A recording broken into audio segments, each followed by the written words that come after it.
അസ്സാം വലൈക്കും hi all. അപ്പോൾ ഇന്നത്തത് നമ്മൾ ഡൽഹി വ്ളോഗ് തന്നെയാണ്. ഡൽഹി നമ്മൾ എന്തിനാണോ വന്നത്, ഏറ്റവും ഇമ്പോർട്ടൻ്റ് ആയിട്ട് നമ്മൾ കാണാൻ മെയിനായിട്ടുള്ള ഒരു ഡേ ആണ് ഇന്നത്തെ ഡേ എന്ന് പറയുന്നത്. കാരണം ഇന്ന് നമ്മൾ താജ്മഹൽ കാണാൻ പോകുന്നത്. ആഗ്രയിലാണ് ഇന്നലെ നമ്മൾ എത്തി സ്റ്റേ ചെയ്ത്. കഴിഞ്ഞ വ്ളോഗ് കണ്ടവർക്കൊക്കെ മനസ്സിലാവും. അപ്പോൾ ഇന്ന് രാവിലെ തന്നെ എല്ലാവരും കുളിച്ച് ഫ്രഷായി 4 മണിയാകുമ്പോൾ അലാറം വെച്ച് എല്ലാവരും എഴുന്നേറ്റ്. 6 കുട്ടികൾക്ക് പോലും എഴുന്നേൽക്കാനൊരു മടി, കാരണം ഓൾറെഡി നമ്മൾ രാത്രി കിടക്കാൻ ലേറ്റ് ആയിട്ടുണ്ട്. എന്നിട്ട് പോലും എല്ലാവരും കറക്റ്റ് തന്നെ എഴുന്നേറ്റ് ഫ്രഷായി. നമ്മൾ കുറച്ച് സമയം ഗൈഡിന് വേണ്ടി വെയിറ്റ് ആക്കി നിന്നതാണ്. കാരണം ആ ഒരു താജ്മഹലിൻ്റെ നമ്മൾ രാവിലത്തെ ഒരു വ്യൂ എന്ന് പറഞ്ഞാൽ ആ ഒരു വ്യൂ കാണേണ്ടെന്ന് എല്ലാവരും പറഞ്ഞിട്ടുണ്ടായിരുന്നു. അതുകൊണ്ട് തന്നെ നമ്മൾ കുട്ടികളടക്കം എല്ലാവരും റെഡി ആയി നിന്ന്. ഗൈഡ് പോലും ഞെട്ടിപ്പോയി. നമ്മൾ അത്രയും കുട്ടികളെയെല്ലാം കൊണ്ട് ഇങ്ങനെ കറക്റ്റ് ടൈമിങ്ങിന് ഇറങ്ങി നിൽക്കും എന്നുള്ളത് അവരറിഞ്ഞില്ല. 5 മണി കറക്റ്റ് നമ്മൾ ബസ് കയറി. കാരണം 10 മിനിറ്റ് ട്രാവൽ ചെയ്യാനേ ഉള്ളൂ നമ്മളെ ഹോട്ടലിൽ നിന്ന് താജ്മഹലിലേക്ക്. അങ്ങനെ നമ്മൾ ട്രാവലർ ഇറങ്ങിയതിന് ശേഷം ഇങ്ങനെ ഒരു വണ്ടിയിൽ വേണം നമുക്ക് താജ്മഹലിൻ്റെ എൻട്രൻസ് വരെ എത്താനേ. കുറച്ചധികം നടക്കാനായിട്ടുണ്ട്. എല്ലാവർക്കും ഇത്രയും രാവിലെ നടക്കാൻ കഴിയില്ലല്ലോ. അങ്ങനെ ഈ വണ്ടിയിലുള്ള യാത്ര നല്ല സുഖകരമായ ഒരു യാത്രയാണ്. അങ്ങനെ നമ്മൾ താജ്മഹലിൻ്റെ എൻട്രൻസ് എത്തി. ഇനിയിപ്പോൾ അവിടെ കുറച്ച് ചെക്കിങ്ങും കാര്യങ്ങളെല്ലാം ഉണ്ട്. അത് കഴിഞ്ഞ് കണ്ടില്ലേ, വെളിച്ചം വരുന്നതേ ഉള്ളൂ. ഈ ഒരു വ്യൂ ആണ് നമുക്ക് കിട്ടേണ്ടത്.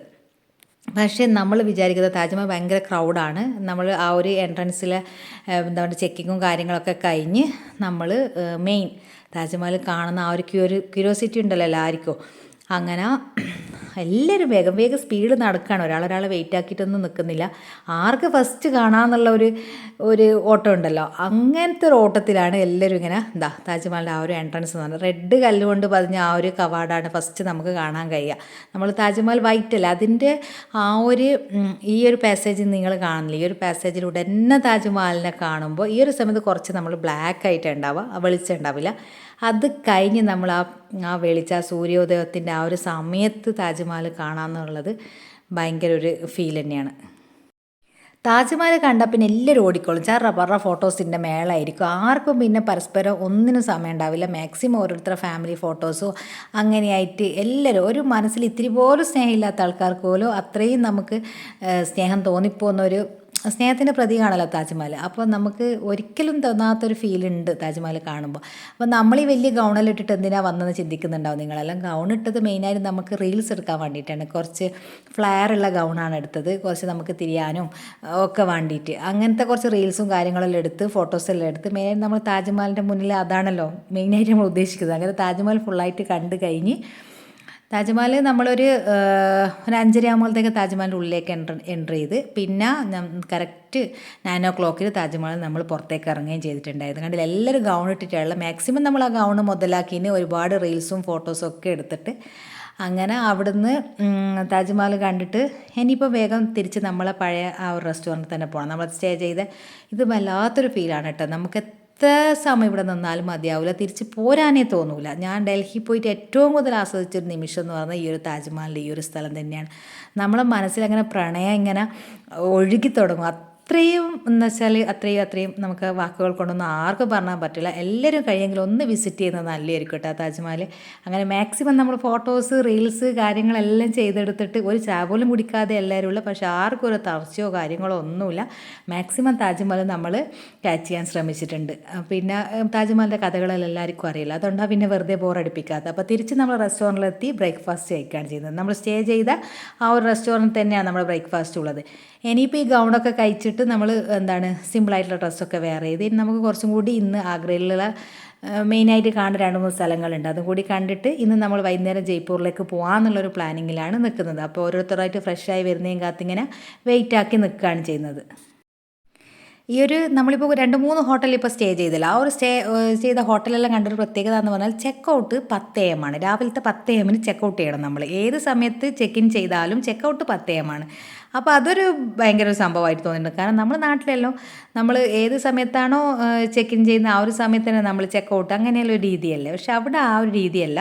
അത് കുറച്ച് ബുദ്ധിമുട്ട് തന്നെയാണ് കേട്ടോ. നമ്മളങ്ങനെ ബസ്സിൻ്റെ മേലെ എല്ലാ ലഗേജും കെട്ടി വെച്ചിട്ട് നമ്മൾ അടുത്തത് ആഗ്ര ഫോർട്ടാണ്. അത് കാണുന്നില്ല, ചുവപ്പ് കോട്ട, ഷാജഹാൻ്റെ നിർമ്മിതികൾ എന്നെല്ലാം പറഞ്ഞാൽ എല്ലാത്തിനും ഒരു ടച്ച് വേറെ തന്നെയാണ്.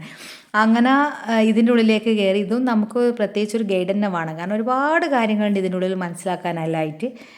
നമ്മൾ ചരിത്രമൊന്നും പണ്ട് സ്കൂളിൽ നിന്നങ്ങാൻ പഠിച്ചില്ല, അതൊന്നും അത്രയ്ക്ക് ഓർക്കുന്നൊന്നുമില്ലല്ലോ. ഇത് ജഹാംഗീർ പിന്നെ കുളിച്ചിട്ടുള്ള ആ ഒരു ബാത്ത് ടബ്, അങ്ങനെ ഓരോ കാര്യങ്ങളും നമ്മൾ അറിഞ്ഞ് മനസ്സിലാക്കി ഇങ്ങനെ ശരിക്കും ഞങ്ങൾക്ക് ഗൈഡ് ഉള്ളതുകൊണ്ട് തന്നെ എല്ലാം മനസ്സിലായിട്ടുണ്ട്.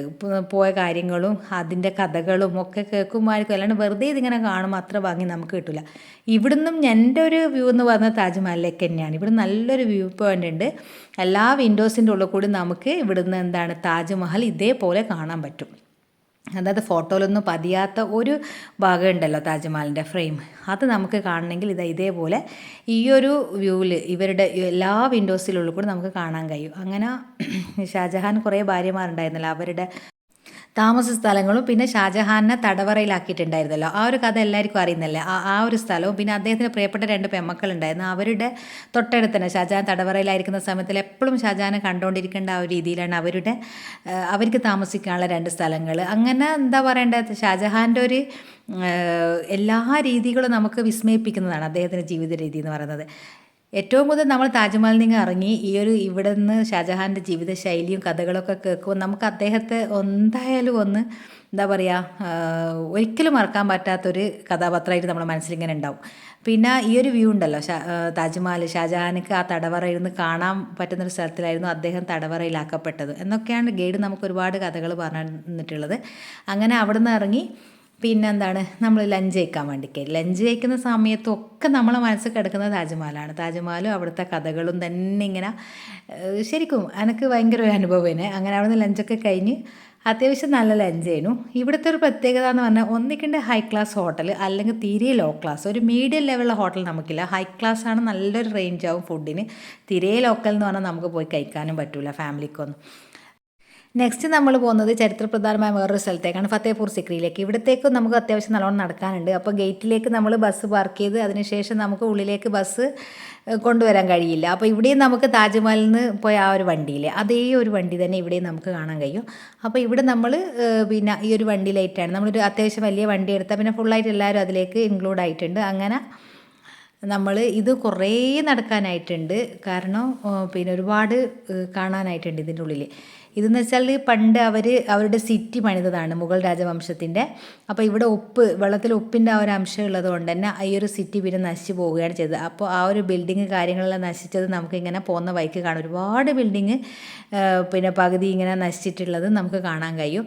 അങ്ങനെ ഈ ഒരു സിറ്റിക്ക് ഉള്ളിലകത്തേക്ക് കയറാൻ ഒരുപാട് ഈ ബസ്സിൽ ഈ ഒരു വണ്ടിയിൽ നമുക്ക് യാത്ര ചെയ്യാനായിട്ടുണ്ട്. ആ ഒരു സമയത്തിൽ നിങ്ങൾ കാണില്ല, ഈ സൈഡിലെല്ലാം ഇതൊക്കെ അന്ന് പണിത ആ ഒരു പിന്നെ സിറ്റിയുടെ എന്താ പറയുക അവശിഷ്ടങ്ങളാണ് ഓക്കെ. ഇത് നമ്മൾ കണ്ടിരിക്കേണ്ട പ്രധാനപ്പെട്ട ഒരു സ്ഥലങ്ങളാണ് ആഗ്രയിലുള്ളത്. ഒരുപാട് കാണാനായിട്ടുണ്ട്. അപ്പോൾ ഇവിടെ എത്തുമ്പോൾ അത്യാവശ്യം നല്ല കാറ്റും മഴയെല്ലാം വരുന്നുണ്ടായിരുന്നു. ഞാൻ വിചാരിച്ചത് ഫുള്ളായിട്ട് നടന്ന് കാണാനൊന്നും പറ്റില്ല എന്നുള്ളത്. അങ്ങനെ ഇതിൻ്റെ ഉള്ളിൽ പഞ്ചമഹൽ പിന്നെ അങ്ങനെ കുറേ ബീർബലില്ലേ, നമ്മൾ കഥകളിൽ ഒരുപാട് അക്ബറിൻ്റെ കഥകൾ കേട്ടിട്ടുള്ള ആ ഒരു ബീർബലിന് താമസിക്കാനുള്ള സ്ഥലങ്ങൾ, അങ്ങനെ കുറേ ഇതിൻ്റെ അകത്ത് പണി കഴിപ്പിച്ച് നമുക്ക് കാണാൻ കഴിയും. നിങ്ങളിത് വലിയൊരു ട്രാവൽ ബ്ലോഗായിട്ടൊന്നുമല്ലേ കാണേണ്ടത്, കാരണം സാധാരണ ഞാൻ പറയുന്ന ഒരു ലിമിറ്റ് നിങ്ങൾക്ക് അറിയാമല്ലോ. നമുക്കിതിനെപ്പറ്റി വലിയ പിടിപാടൊന്നുമില്ല, അറിവുമില്ല. ഇപ്പോൾ ഒരു ഗൈഡ് പറഞ്ഞ അറിവ് വെച്ചിട്ട് ഞാൻ ഇത്രയെങ്കിലും നിങ്ങളായിട്ട് സംസാരിക്കുന്നത്. അപ്പോൾ അവർ പറഞ്ഞ എന്താണോ അതേ എനിക്ക് അറിയില്ല, അതിൽ എത്രത്തോളം ശരിയുണ്ടോ തെറ്റുണ്ടോ എന്നൊന്നും അറിയില്ല. പിന്നെ ഇന്ന് അത്യാവശ്യം എനിക്ക് കാലുവേദനയൊന്നും ഇല്ലായിരുന്നു, കാരണം 2 ദിവസം നടന്ന് നല്ലോണം ആ ഒരു പൊരുത്തപ്പെട്ട് നമ്മളെ ബോഡി എങ്ങനെയാണല്ലോ, എന്തായാലും ഒരു ദിവസമേ നമുക്ക് പ്രശ്നം ഉണ്ടാവുള്ളൂ, പിന്നെ അതിനോടങ്ങ് പൊരുത്തപ്പെടും. അങ്ങനെ ഇന്നത്തെ ദിവസം അങ്ങനെ കാല് വരുന്ന അത്യാവശ്യം ഇല്ല, നടന്ന് അങ്ങനെ പ്രാക്ടീസായി വന്നിട്ടുണ്ട്. അപ്പോൾ ഈ ഒരു വണ്ടിക്ക് ഇങ്ങനെ ഗൈഡ് വിലവേശുന്ന കാണുമ്പോൾ നമ്മളിങ്ങനെ നിന്ന് നോക്കി പോകും. കാരണം എന്താ വെച്ചാൽ നമ്മളെ കൊണ്ടൊന്നും അങ്ങനെ പറ്റില്ല, നല്ലോണം വിലവേശിയിട്ട് വേണം നമ്മൾ ഈ ഒരു വണ്ടിയെല്ലാം പിടിക്കാനായിട്ട്. അത്രയും നമുക്ക് ഇങ്ങനത്തെ സ്ഥലങ്ങളിൽ പോകുമ്പോൾ ശരിക്കും ഒരു ഗൈഡോ പരിചയമുള്ള ആളൊന്നും ഇല്ലാതെ പോയാൽ നമ്മൾ ഫാമിലി ആയിട്ടെല്ലാം പോകും, ഒറ്റയ്ക്ക് ഇപ്പോൾ ബോയ്സ് പോകുന്നത് പോലെയല്ലല്ലോ. അങ്ങനെ തിരിച്ച് ബസ് കയറുമ്പോൾ എല്ലാവരും നല്ലോണം ടയർഡായിട്ടുണ്ട്, ഓരോരുത്തർ ഇങ്ങനെ സൈഡായി ഉറങ്ങാൻ തുടങ്ങി. ആ ഒരു സമയത്ത് നമ്മളിങ്ങനെ ചായക്കട നോക്കുക, ചെറിയൊരു ദാബ പോലത്തെ കണ്ട് നിർത്തി ചായ വാങ്ങി കഴിക്കുന്നുണ്ട്. ഇവിടുന്ന് ചായ മാത്രമേ കുടിച്ചിട്ടുള്ളൂ, വേറൊന്നും നമ്മളെ കൊണ്ട് പറ്റുന്നില്ല. ഇവിടുത്തെ സാധനങ്ങൾ നമുക്ക് പൊരുത്തപ്പെടണ്ടേ മനസ്സിന് വാങ്ങി കഴിക്കണമെങ്കിൽ. അങ്ങനെ എല്ലാവർക്കും ക്ഷീണമുണ്ട്, ഒരു ഗ്ലാസ് ചായ വാങ്ങി കഴിച്ച് വീണ്ടും നല്ലൊരു യാത്രയാണ്. ഈ ഒരു സമയത്തുള്ള സൂര്യാസ്തമയം കണ്ടുകൊണ്ടുള്ളൊരു യാത്ര എന്ന് പറയുന്നത്, ഇങ്ങനത്തെ എല്ലാം ഭയങ്കരമായിട്ട് ആസ്വദിക്കുന്ന ഒരാളാണ് ഞാൻ. അതുകൊണ്ട് തന്നെ പോകുമ്പോൾ ഒരു ഫീൽ ഉണ്ടാവും. അങ്ങനെ നമ്മൾ എവിടെ എത്തി, ജയ്പൂരിലെത്തി. ഇന്നത്തെ ദിവസം ഫുള്ള് നമ്മൾ ആഗ്രയിലാണ് സ്പെൻഡ് ചെയ്തതെങ്കിൽ നമ്മൾ സ്റ്റേ ചെയ്യുന്നത് ജയ്പൂരിലാണ്. അപ്പോൾ ജയ്പൂരിലെത്തി ഇവിടുത്തെ ഹോട്ടലാണ് നമുക്ക് ഇന്നത്തെ രാത്രി ഡിന്നർ അറേഞ്ച് ചെയ്തിട്ടുള്ളത്. ഏതൊരു ഹോട്ടലെത്തുമ്പോൾ എനിക്ക് നെഞ്ചിടിപ്പാണ്, കാരണം റൂം എങ്ങനെയായിരിക്കും ബാത്റൂം എങ്ങനെയായിരിക്കും എന്നുള്ളത്. അപ്പോൾ ഫ്രഷ് ആയിട്ട് വരാമെന്ന് വിചാരിച്ചപ്പോൾ ഇവർക്ക് ടൈം കുറേ ലേറ്റ് ആയിരുന്നു നമ്മൾ എത്താനായിട്ട്. പിന്നെ ഇവരെ വെയിറ്റ് ചെയ്യിപ്പിക്കാമെന്ന് ശരിയില്ലല്ലോ. അപ്പോൾ അവർ പറഞ്ഞു നിങ്ങൾ ഫുഡ് കഴിച്ച് പോയിട്ടുണ്ടെങ്കിൽ നമുക്ക് സൗകര്യം എന്ന് പറഞ്ഞുകൊണ്ട് പിന്നെ എല്ലാവരും ഫുഡ് കഴിക്കാൻ വന്ന്. അപ്പോൾ ഇവരെ മെനു എന്ന് പറയുന്നത് ജീര റൈസ് ഉണ്ടല്ലോ അതും, പിന്നെ നമ്മുടെ റൊട്ടി ലൈവായിട്ട് അവർ ചെയ്ത് തരുന്നുണ്ട്, പിന്നെ പനീർ അങ്ങനത്തെ സംഭവങ്ങളൊക്കെ ആയിരുന്നു, ചിക്കൻ കുറുമ ഇതൊക്കെയായിരുന്നു രാത്രി ഉണ്ടായത്. റൈസ് എനിക്ക് ഇങ്ങനെ ചോറ് നമ്മൾ നാട്ടിൽ നിന്ന് നെയ്ച്ചോറൊന്നും എനിക്ക് രാത്രി കഴിക്കുന്നത് അത്ര ഇഷ്ടമൊന്നുമല്ല. പക്ഷേങ്കിൽ ഈ ഒരു ജീര റൈസ് അത്യാവശ്യം കുഴപ്പമില്ല രാത്രി കഴിക്കാനല്ലോ. ഇവരുടെ ആ ഒരു കടുകെണ്ണയില ഇവർ ഫുഡ് ഉണ്ടാക്കുന്നതൊക്കെ പറയുന്നുണ്ട്, പക്ഷേ എനിക്ക് അത്ര ഡിഫറൻസ് ഒന്നും തോന്നിയിട്ടില്ല. നല്ല ടേസ്റ്റ് തന്നെ കറികൾക്കൊക്കെ ഉണ്ടായിരുന്നു. അങ്ങനെ ഫുഡെല്ലാം കഴിച്ച് പിന്നെ നമ്മൾ റൂമിലേക്ക് എത്തി. ഇനി ഫ്രഷായി ഇനി ഇന്നിവിടെ നിൽക്കണം. അത്യാവശ്യം നല്ല റൂം തന്നെയാണ് ഇവിടെയും നമുക്ക് അവർ പിന്നെ എടുത്തിട്ടുള്ളത്, അതുകൊണ്ടൊരു സമാധാനമുണ്ട്. ഏത് റൂമിൽ ചെന്നാലും ഫസ്റ്റ് ബാത്റൂമും റൂമും കാണുമ്പോഴല്ലേ നമുക്ക് ആ ഒരു ഇത് കിട്ടുള്ളൂ. അങ്ങനെ കുട്ടികളെല്ലാം നല്ലോണം ടയർഡായിട്ടുണ്ടാവണം. അവനെല്ലാവരും ഫുഡ് കഴിച്ച് വേഗം ഫ്രഷായി കിടന്നുറങ്ങാൻ വേണ്ടി പോയി. രാവിലെ ഇൻഷാ അല്ലാ വീണ്ടും യാത്ര തന്നെയാണല്ലോ. അപ്പോൾ ഇൻഷാ അല്ലാ അടുത്ത വിശേഷം അടുത്ത വീഡിയോയിൽ.